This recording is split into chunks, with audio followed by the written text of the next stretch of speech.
প্রথমে বন্ধুরা শোনো, এই বেজন্মার বাচ্চাটা, বাংলাদেশের একটা বেজন্মার বাচ্চা কি বলে একটু শুনে নাও। তোদের সাহস দেখে আমি অবাক হয়ে যাই। আমরা হলাম মুসলিম জাতি, তোরা যে গরুর মুদ খাস, আমরা সে গরুর কলিজা খাই। কলিজা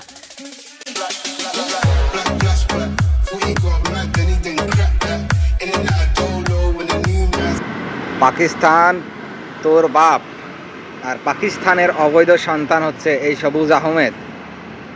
তুই গরু নিয়ে কথা বললি, তুই জানিস তোদের হাদিসে লেখা আছে যে মুসলিমরা উটের মুদ খায়। তো উটের মুদ খায় সেটা নিয়ে আমরা কখনো কথা বলেছি যে তোরা উটের মুদ খাস?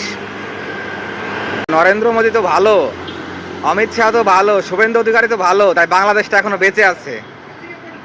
হয়তো আমাদের মতন পাবলিক হলে বাংলাদেশে কবে পরমাণু বোমা ফেলা দিতাম, বাংলাদেশে এতদিন পরমাণু বোমা ফেলে দিতাম। মোদি হয়তো ভালো বলে তোরা বেঁচে আছিস।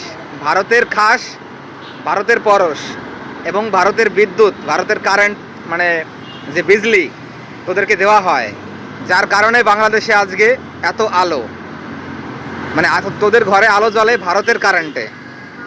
আজ তোরা বড় বড় কথা বলিস।